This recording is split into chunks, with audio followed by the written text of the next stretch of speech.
मंच पर उपस्थित भारतीय जनता पार्टी के प्रदेश अध्यक्ष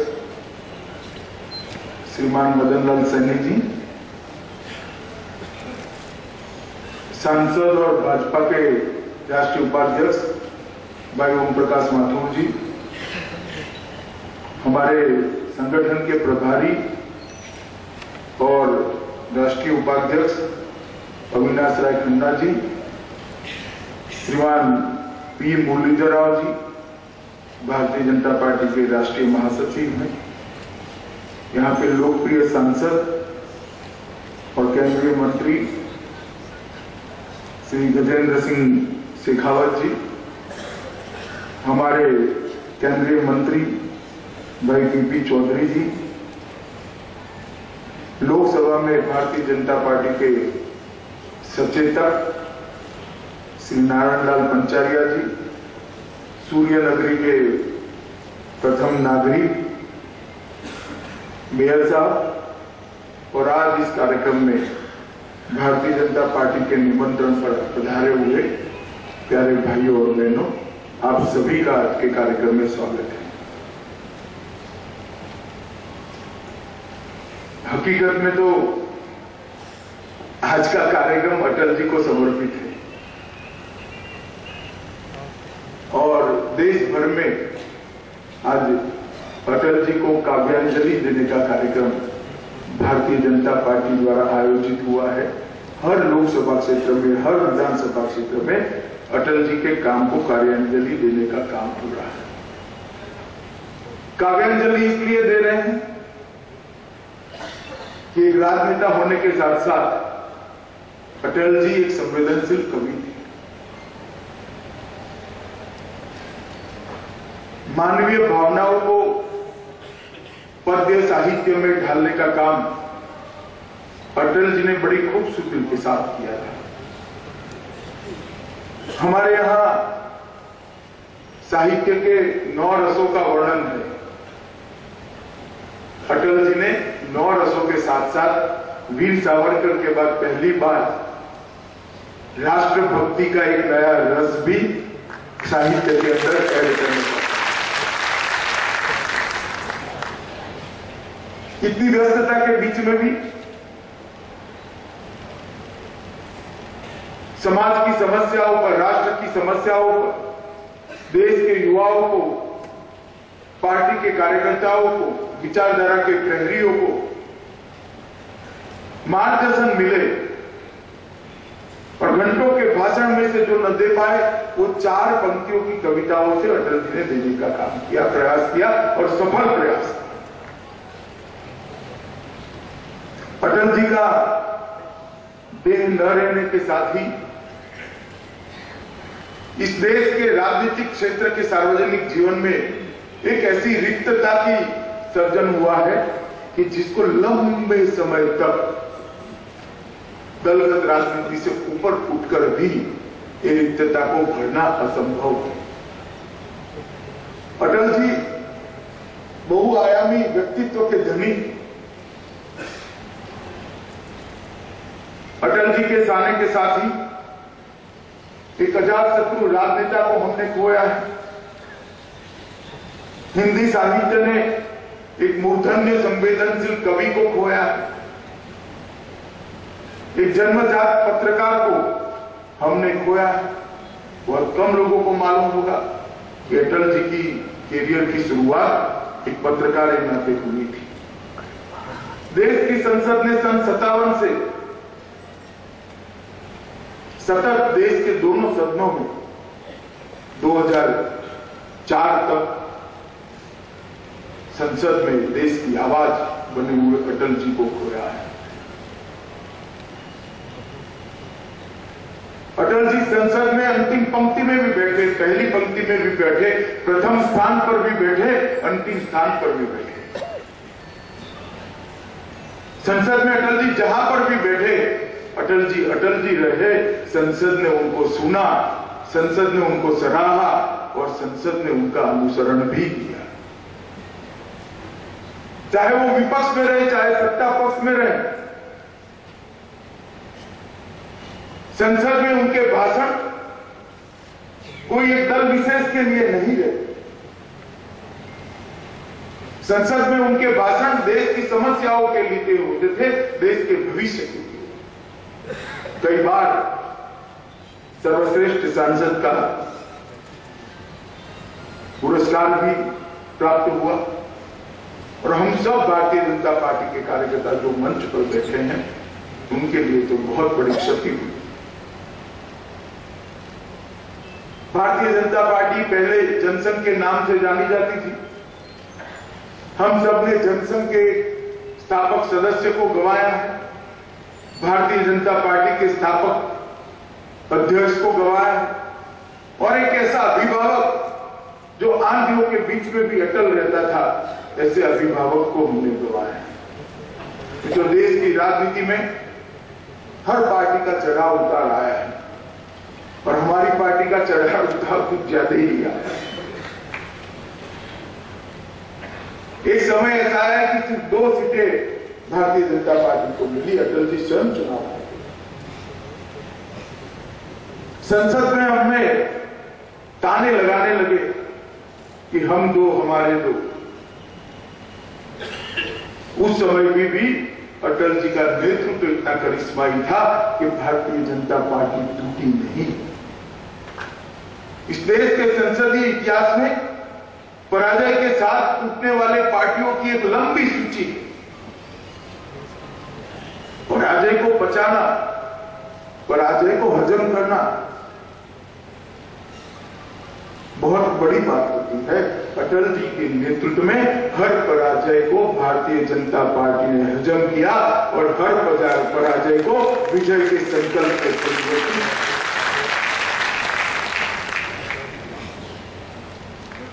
एक कुशल संगठक के नाते जब तक संगठन की जिम्मेदारी उन पर रही, संगठन के कार्यकर्ताओं का बहुत अच्छा मार्गदर्शन किया और श्यामा प्रसाद जी, दीनदयाल जी,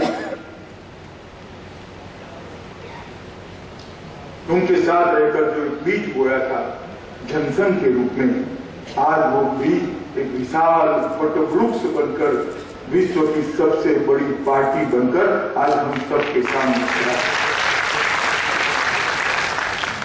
मैं मानता हूं कि अटल जी का जाना न सिर्फ भारतीय जनता पार्टी के लिए, देश के लिए बहुत बड़ा नुकसान है। कई मौके ऐसे आए जब देश का नेतृत्व अटल जी को करने का समय था। यूएन में कश्मीर पर चर्चा थी, कांग्रेस पार्टी की सरकार थी, अटल जी विपक्ष में थे। कांग्रेस के तत्कालीन प्रधानमंत्री ने पूरी संसद पर नजर डाली कि भारत का प्रतिनिधित्व अंतर्राष्ट्रीय मंच पर कौन कर सकता है कश्मीर के बारे में।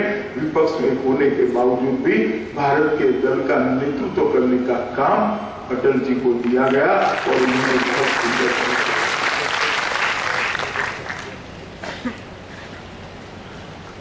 जब इमरजेंसी डाली गई, बहुत सारे लोगों ने माफीनामा लिखा। अटल जी की किडनी भी क्षतिग्रस्त हो गई थी उस वक्त, फिर भी हिम्मत रखकर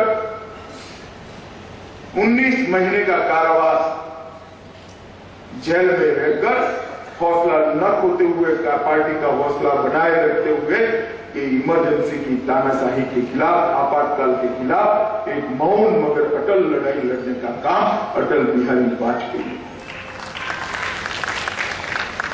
बांग्लादेश की लड़ाई हुई, उस वक्त सबको था कि भारतीय जनसंघ क्या स्टैंड लेगा। अटल जी ने रामलीला मैदान में एक बड़ी रैली कर इंदिरा गांधी का समर्थन करने का काम भारतीय जनसंघ के नाम पर करा कि इंदिरा जी ने जो बांग्लादेश के लोगों के लिए लड़ाई लड़ी है, भारतीय जनसंघ इसके साथ है। इस देश का मसला है, दल का मसला नहीं है। और जब देश का मसला होता है चारों दलों के लिए। और आज इस प्रकार के नेतृत्व की देश में कमी दिखाई दी। हिंदी के एक मूक सेवक, एक प्रचारक अटल जी रहे। हिंदी को समृद्ध बनाने के लिए उनका बहुत बड़ा योगदान रहा। जब यूएन में विदेश मंत्री के नाते जाने का मौका मिला, यूएन में सबसे पहले हिंदी में भाषण करने वाला भारत का विदेश मंत्री कोई बना तो अटल बिहारी वाजपेयी। प्रमुखता से उन्होंने रखा कि मेरे देश की मातृभाषा इतनी समृद्ध है कि इसकी स्पर्धा कोई कर ही नहीं सकता। मैं क्यों न बोलूं मेरे देश की भाषा में। ये जज्बा बहुत कम लोगों को है। एक देशभक्त नेता जब जीवन शरीर थका हुआ था तब उनको देश के प्रधानमंत्री बनने का मौका मिला। शरीर साथ नहीं देता, मगर पूरा जीवन देश के भर में घूम घूम कर देश की समस्याओं को, देश के संकटों को जानकारी थी और हमेशा इसके समाधान के जो चिंतन करे थे वो चिंतन रग रग में बसा हुआ था। कई ऐतिहासिक फैसले केवल 6 साल के अल्पकाल के अंदर अटल जी ने। सबसे पहला जोधपुर को, अपने मारवाड़ को इतिहास के पन्नों पर अमर करने वाला पोखरण का अणु विस्फोट करने का काम भारतीय जनता पार्टी ने। अमेरिका के सभी दबावों के बावजूद, आर्थिक प्रतिबंध लगने के बावजूद उन्होंने कहा कि मेरी देश की रक्षा का मेरा संपूर्ण अधिकार है, इसके साथ मैं समझौता नहीं करूंगा। ये सार्वभौम देश है, ये स्वतंत्र देश है। You can't dictate us in our defence policy. कई बार प्रयास इंदिरा जी ने भी विस्फोट कर छोड़ दिया, शस्त्र बढ़ाने की दिशा में आगे नहीं बढ़ी। नरसिम्हा राव को यह प्रयास आधे छोटे, क्योंकि जब अणु विस्फोट पोखरण के अंदर हुआ अमेरिका सोता रह गया और दुनिया चकाचौंध होकर आज भारत अणु क्लब के अंदर जो है तो वो अटल जी की देन है। देश के ट्राइबल कई सालों से मांग करते थे कि ट्राइबलों के लिए एक अलग मंत्रालय बनाया जाए, मगर उसकी मांगों को कोई सुनता नहीं था, कोई समझता नहीं था।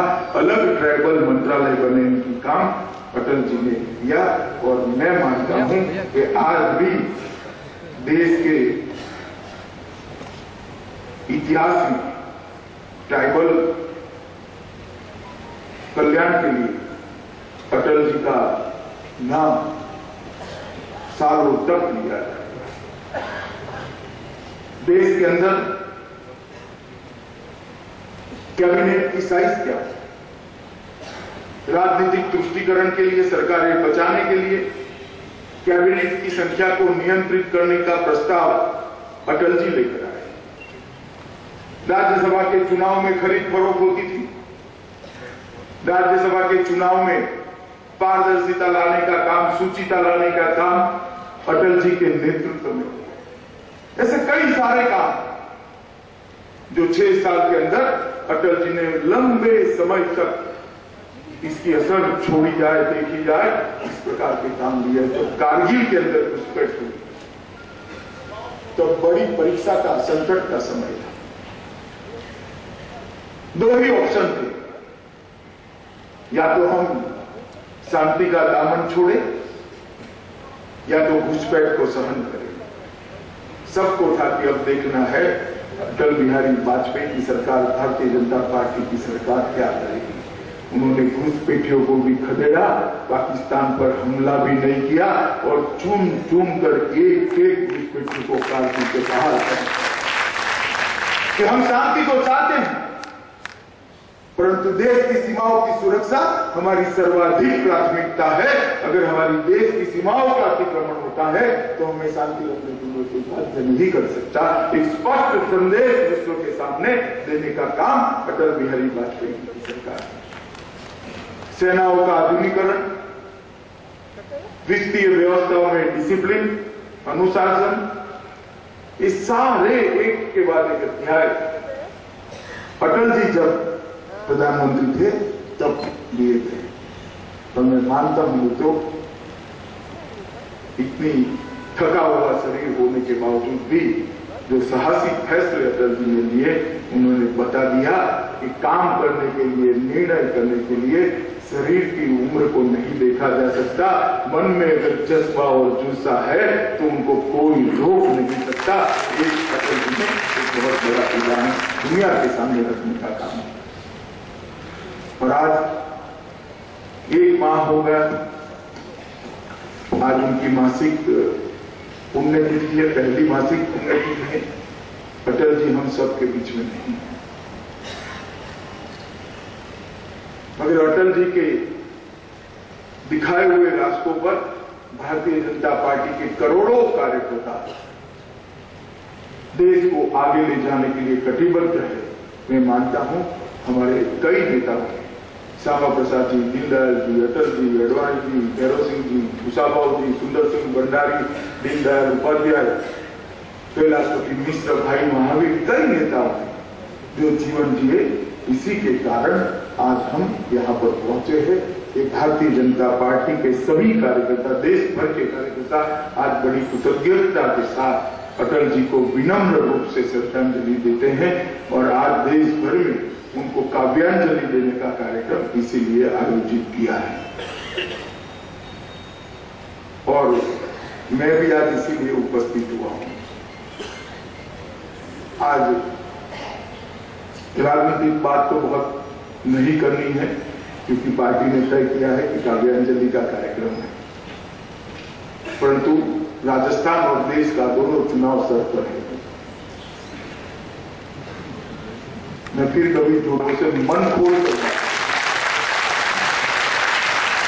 क्योंकि मेरे सामने जो ऑडियंस है उसका हमें वोट नहीं चाहिए। आश्चर्य हो रहा है ना? आपका वोट नहीं चाहिए, आपके माध्यम से माहौल बनाना चाहिए जिससे बहुत सारे लोग ये माहौल के साथ जनता पार्टी। आपका काम नैरेटिव सेट करना है। दुनिया आपको मानती है, आपको जानती है, आपका अनुसरण करती है। अलग अलग क्षेत्र के अंदर आप बड़े व्यक्ति, आपके फैसले समाज पर असर छोड़ते, आपके निर्णय समाज का मार्गदर्शन करते। इसलिए यहां जो मेरे सामने सारे बुद्धिजीवी बैठे हैं, कोई डॉक्टर होगा, कोई वकील होगा, कोई चार्टर्ड अकाउंटेंट होगा, कोई कॉस्ट अकाउंटेंट होगा, कोई व्यापारी संगठन चलाते होंगे, कोई किसान संगठन चलाते होंगे, कोई मजदूर संगठन चलाते होंगे, कोई व्यक्तिगत रूप से प्रोफेशनल होंगे। ये सारे लोगों का काम है कि देश को किस दिशा में जाना है, राजस्थान को किस दिशा में जाना है, इसका नैरेटिव सेट करने का काम। दो ऑप्शन है,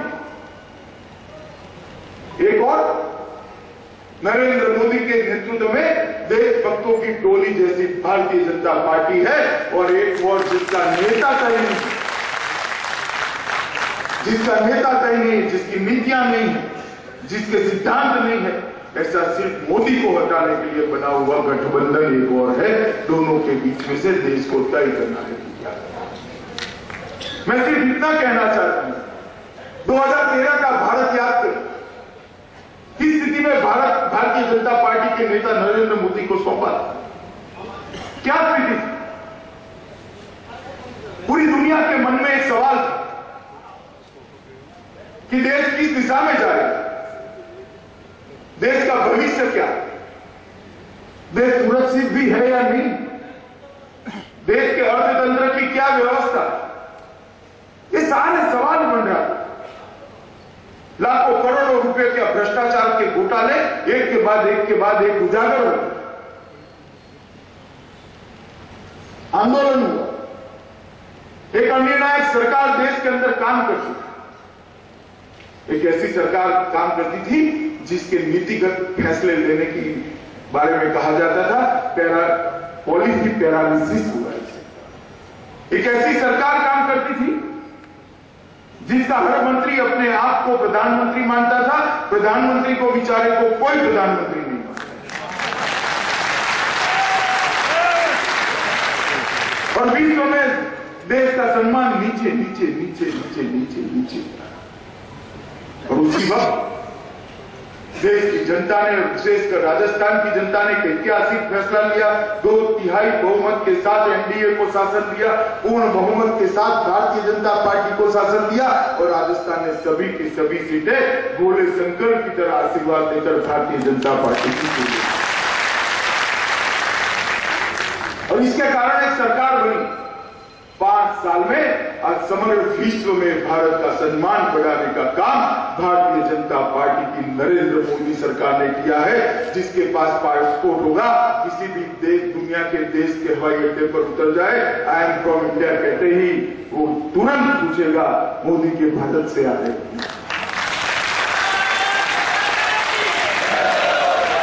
देश की सीमाओं को सुरक्षित करने का काम हमने बहुत अच्छे तरीके से करा।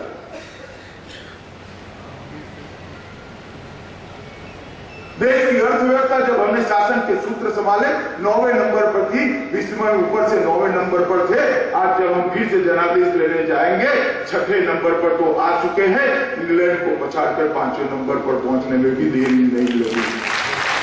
एक 5 साल के अंदर तालिका में 4 कदम बढ़ाना कोई आसान बात नहीं। देश में सबसे तेज गति से बढ़ने वाली अर्थव्यवस्था आज भारत बन गया है। हमने चीन को पीछे छोड़ा है। 8.2% के जीडीपी के साथ भारत देश में सबसे तेज गति से बढ़ रहा है। फाइनेंशियल डिसिप्लिन के सारे पैरामीटर्स अपने 4 कॉर्नर्स के अंदर, सारे घाटे नियंत्रण और विकास के बारे में भी बहुत सारा कहा जा सकता है। आज समय नहीं है, अटल जी के श्रद्धांजलि पे भी आए हैं, मगर चुनाव में मैं राजस्थान में बार बार आने वाला हूं, तो हमारा वादा रहा कि जोधपुर के लोगों को फिर से बार मिलेंगे। अगर आप लोग समय मत करवाए, एक गलत फैसला देश को अलग दिशा में ले जाता है और गलत फैसला आज करते हैं, इसका सदियों तक सहन करना है।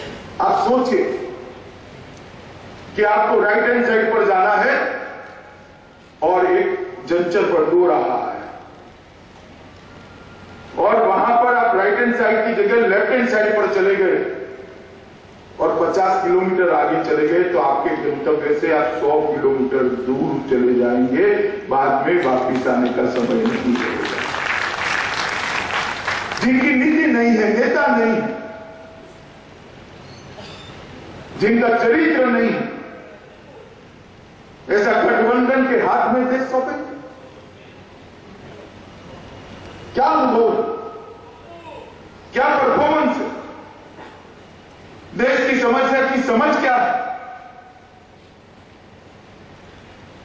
और अनर्गल बातें कर मीडिया में रहकर एक भ्रांति खड़ी करने का प्रयास करते हैं। एनआरसी एक ऐसा मुद्दा है जिसमें बांग्लादेशी घुसपैठियों को हटाने के लिए भारतीय जनता पार्टी की सरकारें सिटीजन रजिस्टर बनाए। अब ये कह रहे हैं ह्यूमन राइट का सवाल है। हम मानते हैं देश की सुरक्षा का सवाल है। इस देश में घुसपैठियों की कोई जगह नहीं है, हर जगह किस प्रकार की नीति के आधार पर एक गठबंधन आगे बढ़े, उनको पूछना पड़ेगा, उनको कहना पड़ेगा, स्पष्टता करिए। अर्बन माओइज्म वाले पकड़े जाते हैं, आपका स्टैंड क्या है? ह्यूमन राइट की दुहाई देने लगते हैं। बम धमाके में जो मारे जाते हैं वो पुलिस के जवानों का, वो निर्दोष आदिवासियों का ह्यूमन राइट नहीं है क्या? सीआरपीएफ के जवान जो शहीद होते हैं, पुलिस के जवान जो शहीद होते हैं, उनके परिवारों पर, उनके अनाथ बच्चों का ह्यूमन राइट नहीं है क्या? देश की सुरक्षा के लिए वोट बैंक के कारण खिलवाड़ करने वाले लोग आज एकत्रित आए हैं, तो एक ही कारण है कि वो मोदी जी को हटाना चाहिए। सपा बसपा एक दूसरे को मारने पर उतारी, दोनों पार्टियां इकट्ठा दिखती हैं और गर्व से कहते हैं हम इकट्ठा होकर हराएंगे। तो यह जब आप कहते हो इकट्ठा होकर हराओगे, इसका ही मतलब है कि आपके अकेले में हराने की क्षमता नहीं है, आपने हार का स्वीकार करना।